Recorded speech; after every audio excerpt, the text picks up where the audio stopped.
Hola, ¿cómo están? Espero que estén bien. Estamos acá con otra ficha audiovisual y colaborando acá en el desarrollo de la cursada. A esta ficha la denominé Proyectos Disciplinares de la Geografía, Cátedras, Sociedades, Perspectivas y Objetos. En este momento de la cursada en el que nos encontramos, como ya observaron tal vez, este momento está inmerso más específicamente en temas que hacen a la conformación e identificación de discursos y prácticas sobre el saber territorial y la disciplina geográfica.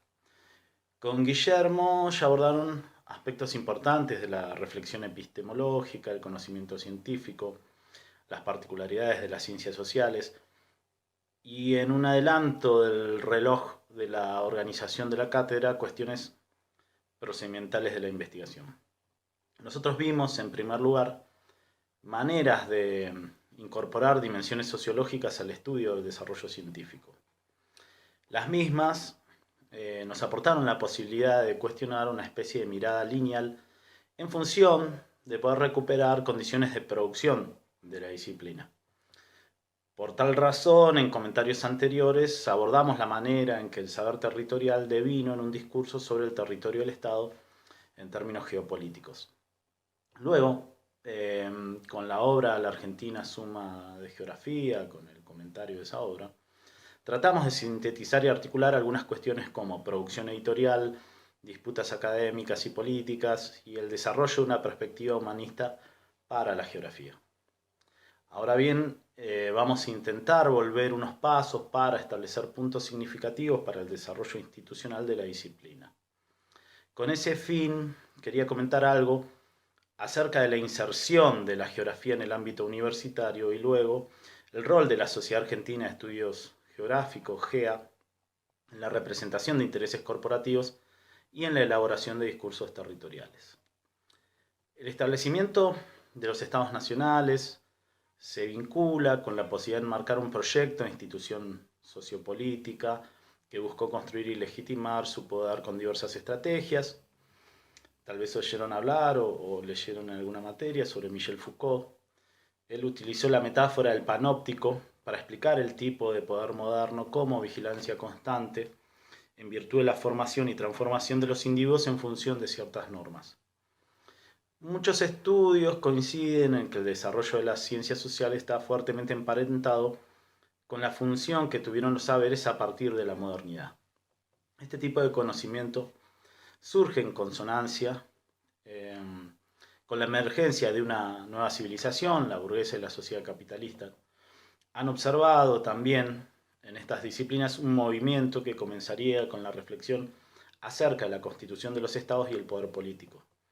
Reflexión que tuvo como preocupación desde mitad del siglo XIX la forma de intervención ante la irrupción de la cuestión social. En comentarios, dicho esta introducción, seguimos diciendo que en comentarios anteriores habíamos destacado que las políticas de afirmación nacional que las élites argentinas llevaron adelante estuvieron signadas por la tensión que suponía asimilar o rechazar otredades encarnadas en las figuras del inmigrante y del indígena. Textos y autores que vimos y estamos viendo destacan la importancia conferida a la producción de datos sobre el territorio en este proceso. Este proceso se relaciona con las demandas políticas y sociales que desde el siglo XIX, en plena conformación del Estado Nacional, recayeron sobre los saberes para producir una socialización de los sujetos en los valores nacionales. Los saberes que podemos denominar geográficos aportaron a esta cuestión la descripción del territorio, sus paisajes y sus recursos.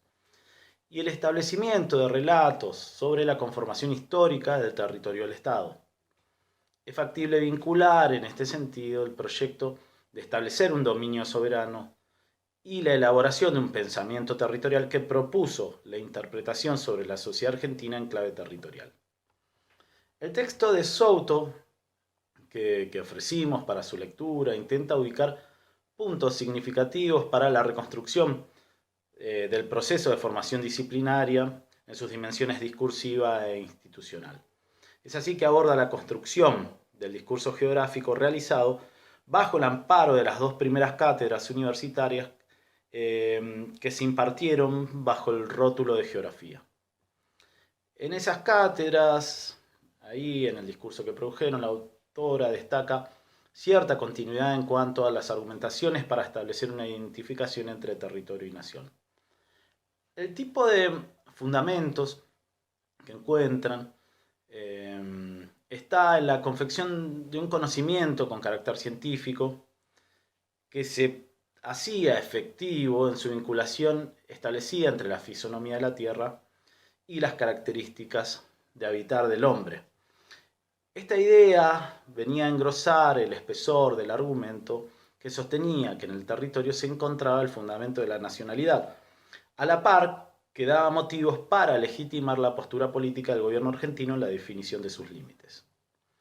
En principio lo que tenemos es la matriz positivista operando todavía de manera hegemónica, cuando por primera vez se propone una materia ligada a la geografía. Esto va a cambiar después un poquito cuando se haga realmente efectiva, pero este primer intento se realiza con la incorporación de la materia geografía física junto con la propuesta de creación de la Facultad de Filosofía y Letras de la Universidad de Buenos Aires.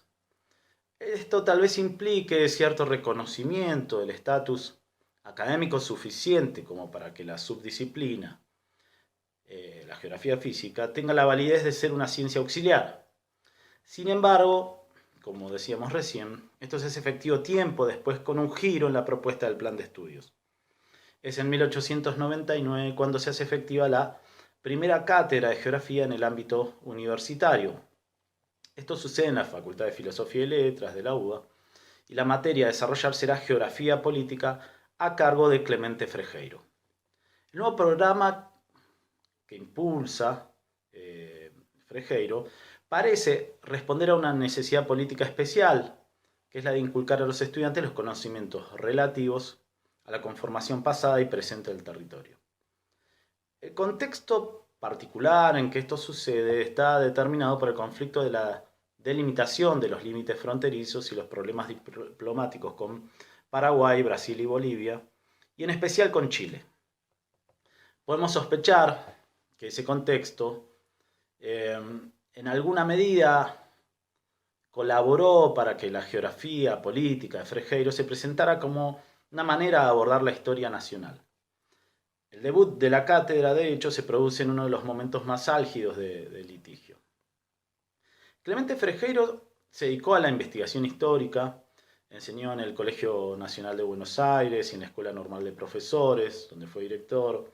Participó en la Junta Nacional de Historia y Numismática, en la Sociedad Científica Argentina, fue miembro fundador del Instituto Geográfico Argentino.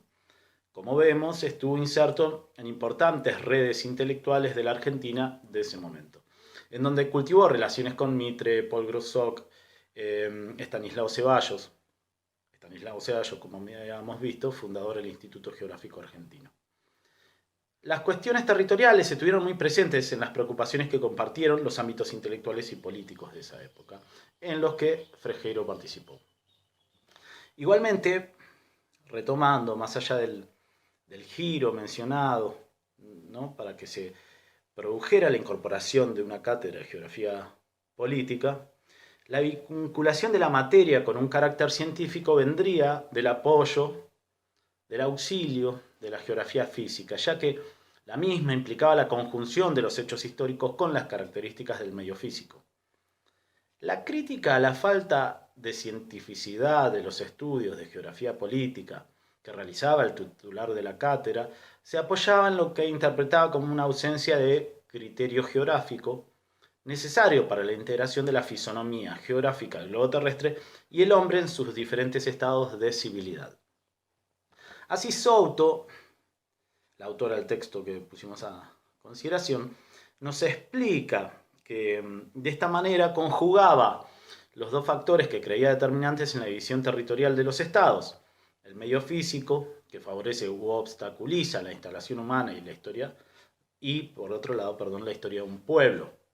La misma elaborada bajo las influencias del suelo en que actúa ese pueblo. En el estudio sistemático de esa conjunción encontraba la especificidad la geografía política y se diferenciaba del estudio histórico.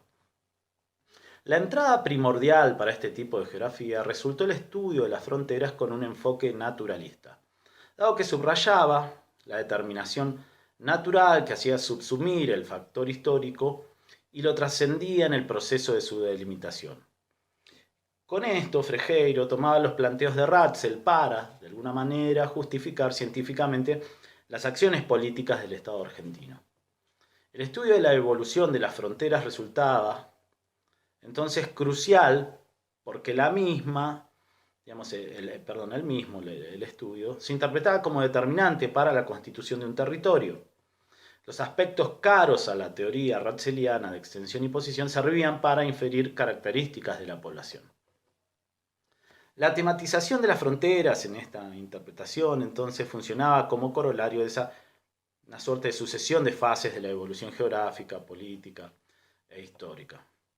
Como decíamos, el análisis de esta evolución determinaba la constitución de un territorio y en el cual se inferían, digamos, características a partir de los conceptos de extensión y posición.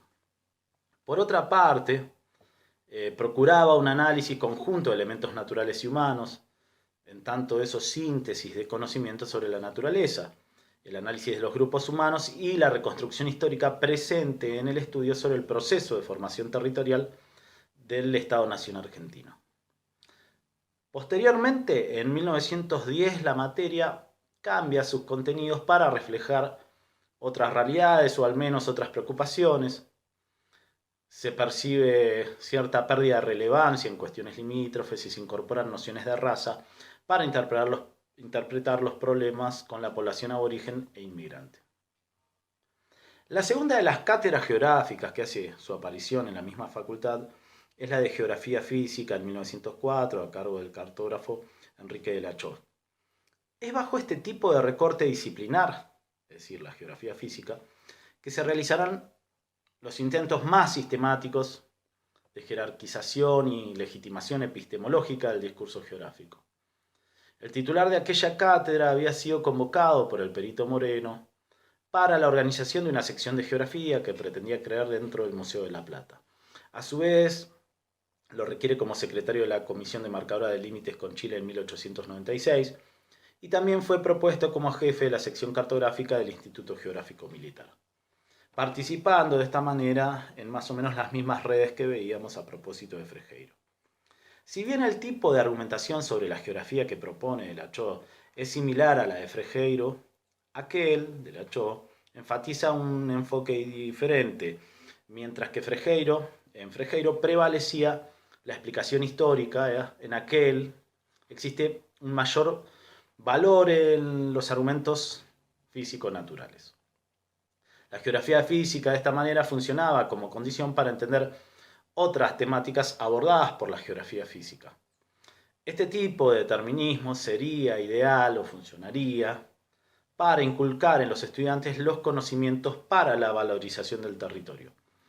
Esto se realizaría a través de una determinada función técnica asignada a la disciplina que resultaba necesaria para promover la confección de una suerte de inventario nacional de los recursos con el fin de explotarlos y fundar sobre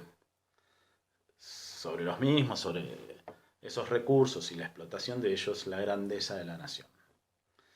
Podemos decir que este tipo de enfoque fue funcional a dos aspectos principalmente. En primer lugar, para nacionalizar a la población utilizando la educación, y en el área más específica del saber tributaba una jerarquización académica bajo el supuesto que la geografía física respondía mejor que la geografía política a los cánones de cientificidad heredados del positivismo.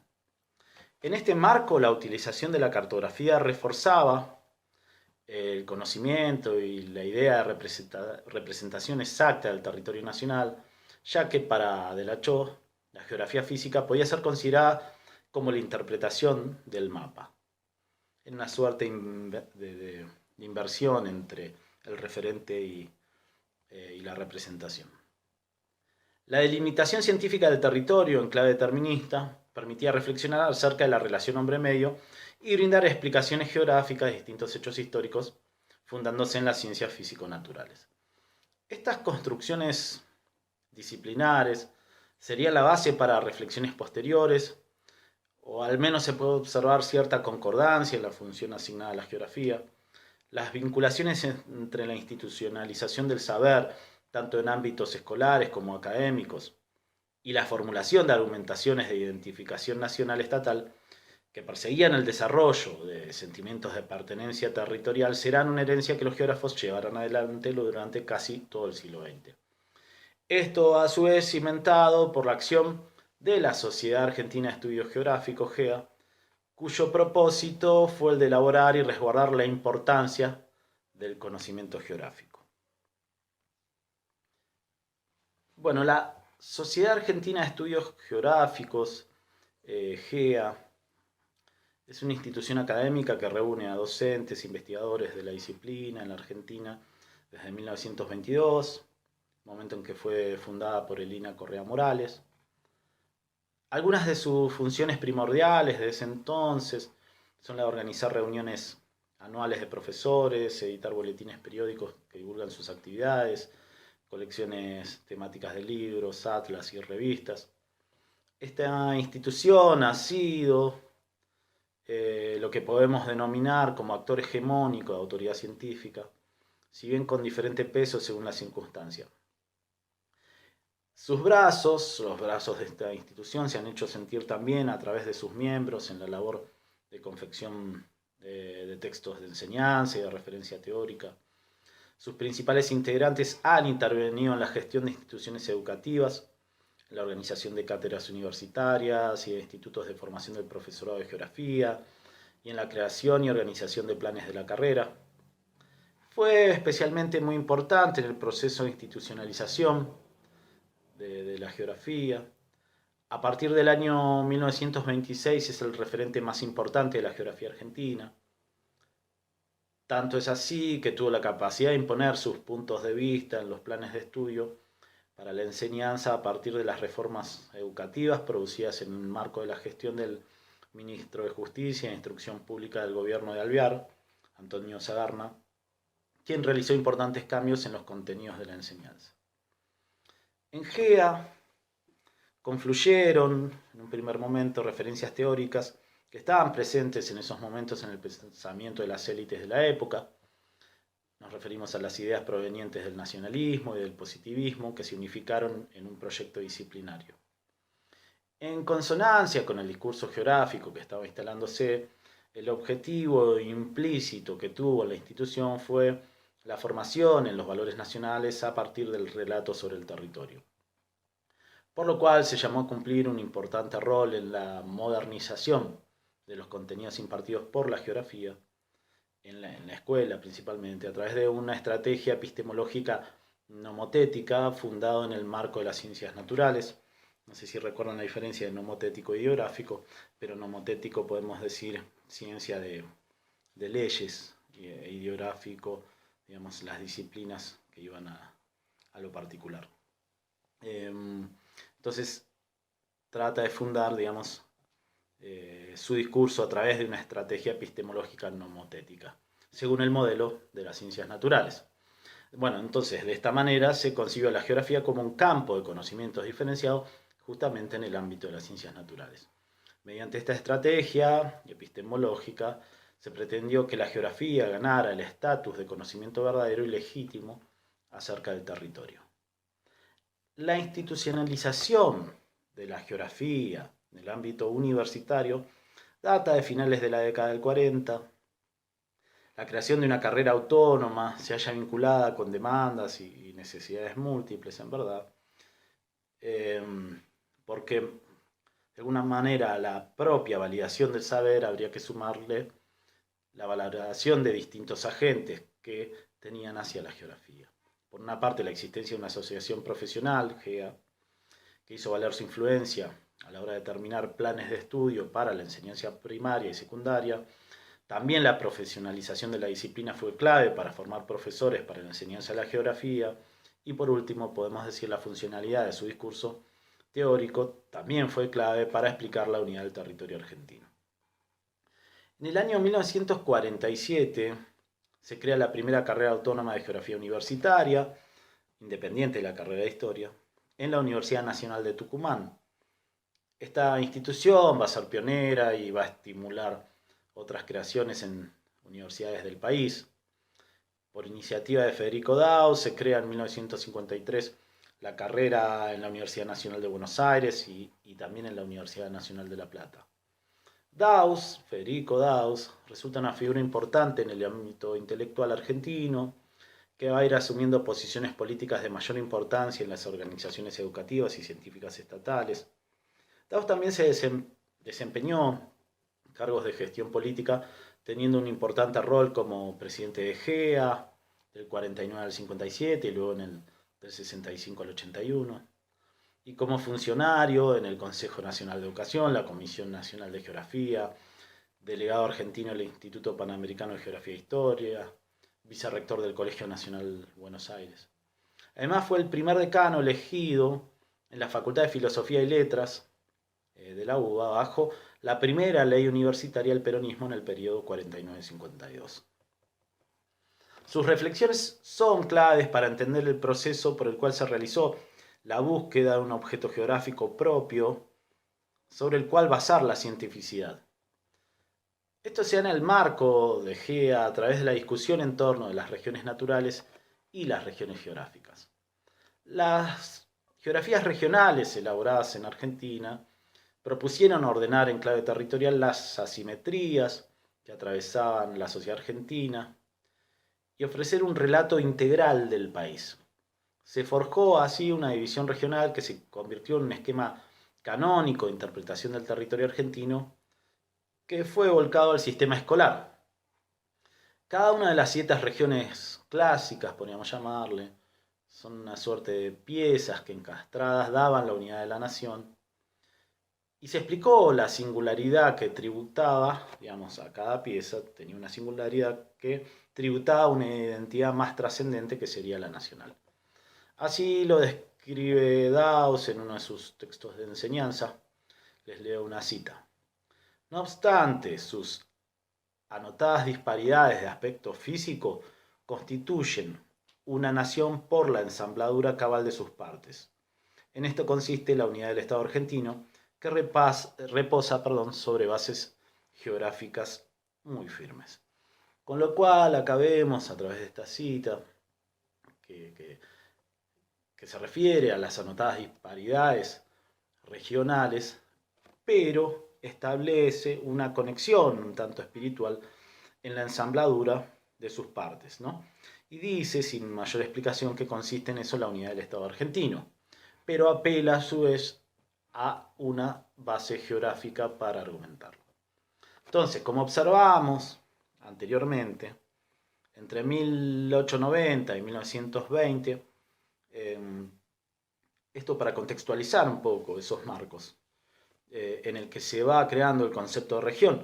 En primer lugar, en esta discusión que decíamos entre regiones de índole fisiográfico versus regiones geográficas, hasta que el proyecto de Daus se hace hegemónico. Pero fijémonos más o menos el contexto en que esto se daba un poquito antes. Entonces, entre 1890 y 1920 se hace efectivo el control militar y político sobre la gran extensión territorial argentina, se estabilizan las fronteras y se produce un gran crecimiento económico derivado de la inserción de Argentina como país agroexportador en el espacio económico mundial. Entonces, en este contexto, la incorporación conceptual y simbólica de estos espacios se realiza apelando a criterios de distinción espacial que darían posteriormente densidad a esa categoría de región. Entre esos años el tópico regional circulaba con contenidos a lo mejor heterogéneos y en variados contextos, en la literatura, en el debate parlamentario, en la historiografía. Podemos mencionar que posteriormente el cine también contribuiría a esta difusión de imágenes regionales, así como los medios de comunicación de masas.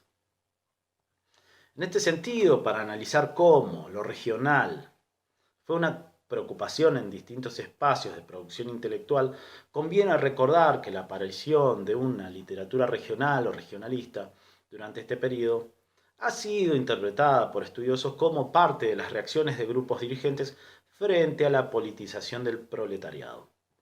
Participa de un movimiento de romantización de lo tradicional y lo nativo frente a la anterior idealización de la inmigración europea. En la marcación de la zona literaria específica se observa una fuerte asociación entre lo regional y lo rural y las provincias del interior. Y entre los autores que han transitado por esa literatura que formó parte de lo que se denominó criollismo, encontramos a Joaquín B. González, Roberto Pairó, Ricardo Rojas, Benito Lynch, Martiniano Leguizamón. Hasta la década de 1920 los programas de geografía igualmente no recurrían a ningún concepto de región para proponer imágenes sobre las diferencias internas del territorio argentino. Como excepción, en 1874, durante la presidencia de Sarmiento, la unidad de aspecto físico del país aparece asociado al término de región. El programa enumera la pampa, el bosque y la cordillera como, digamos, principales categorías o subcategorías dentro de esa distinción espacial. Prieto, un estudioso de esos temas, también en la literatura, reconoce un canon descriptivo que extrapoló a suelo argentino las imágenes que Humboldt elaboró para pintar otros paisajes americanos. El análisis de Prieto ha mostrado que esas imágenes se retroalimentaron a sí mismas en una suerte de red textual que conectó la literatura de viajes de principios del siglo XIX con las principales obras del liberalismo romántico rioplatense. La presencia de estas tres categorías remite a ese esquema de interpretación: llanura, bosque y cordillera. Esas tres eran las figuras paisajísticas que componían una de las más influyentes visiones de la época sobre la geografía argentina, contenida en la presentación escenográfica con la que Sarmiento inicia su Facundo. Llanura, bosque y cordillera. De esta manera se introduce el primer concepto sistemático de región en los programas de geografía. De esta manera me refiero, digamos, dentro de ese proceso que estamos describiendo. La región natural de orientación fisiográfica es la que se propone para el estudio. La misma combinaba factores geológicos y climáticos y subdividía el territorio en unidades naturales ajena a límites políticos y sin conexión causal con la geografía humana en ese momento. Incorpora un aspecto que va a mantenerse en otras regionalizaciones posteriores, un mosaico con límites precisos que cubren la totalidad del país. La región se convirtió en el principio fundamental para la división global del territorio argentino en ese momento de la geografía física. Posteriormente, ya en la década del 50, entonces, es cuando se convalida la versión esencialista de las regiones geográficas propuestas por Federico Daus. Se produce un desplazamiento teórico en el cual la noción de región debía servir como división para comprender a la geografía humana, ¿sí? Las regiones geográficas se montan, podríamos decir, sobre las regiones naturales de raigambre fisiográfica que tenían por base el relieve. Esto da paso a construir una especie de moral regional que detenta cierta individualidad basada en razonamientos espiritualistas. Y se incorpora el aspecto humano a través de los límites determinables por la región, que funciona como unidad de análisis de las particularidades y diferencias, ¿sí? La región va a ser esa unidad donde nosotros vamos a ir después a explicar cosas. Estos relatos fueron capaces de asignar a cada segmento, a cada región, un lugar dentro de la configuración social y territorial del país. Esto se hizo también necesariamente eliminando del análisis otras posibles divisiones o formas jurídicas territoriales y con la ausencia de factores sociales y políticos. Para ir cerrando, quisiera que destaquemos algunos procesos de cambio que fueron gestándose a través de proyectos alternativos a este tipo de geografía que explicamos. Es en esos años que las fuertes antinomias en torno a las gestiones peronistas crean dos campos de alianza político-académicas a principios del 50. Se trata de dos espacios de desarrollo intelectual de la geografía que van a quedar constituidos y posicionados de forma divergente. Algo de eso pudimos ver cuando hablábamos de la suma de geografía. Entonces, por una parte, el grupo de profesores que permaneció en la Facultad de Filosofía y Letras de la UBA, que fue parte activa del proceso que llevó a la autonomización de la carrera. Por otro, el grupo vinculado a la figura de Francisco Aparicio, como decíamos, que realizó la labor de la Enciclopedia Argentina Suma de Geografía. Y fue parte activa, igual ese grupo, de la reformulación de la carrera luego de 1955. Las opciones político-partidarias de los grupos en pugna fue interpretada por algunos autores, aunque podríamos matizar esta aseveración, que coincidió, digamos, esa división con diferencias entre científicos naturalistas, digamos, concepción en la cual la geografía poseía un carácter más físico en la explicación del territorio, y aquellos más volcados a explicaciones en las cuales la construcción del espacio tenía fundamentos humanísticos.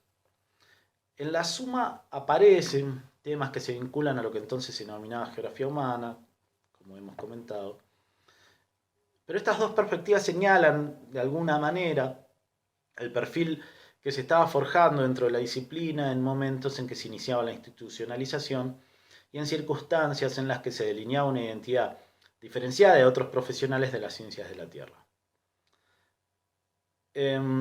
Este esquema de interpretación comienza a ser cuestionado, el hegemónico que estábamos viendo a través de la categoría de región, de modo esencialista. Comienza a ser cuestionado, pero incluso tomando la categoría de región como concepto principal para analizar el espacio nacional. Nos referimos a cuestionamientos marginales dentro de la academia en un principio, pero que es probable que hayan sido los cimientos para posteriores formas de abordaje. Es en los años 60 cuando se origina una línea ecléctica de vocación regional, la cual incorpora en su análisis como algo importante los procesos históricos y las estructuras socioeconómicas en la explicación. Esta línea se va a desarrollar en torno a la figura de Elena Chiosa y en el ámbito editorial del Centro Editor de América Latina, a través de sus obras de divulgación que tuvieron influencia sobre futuros profesionales.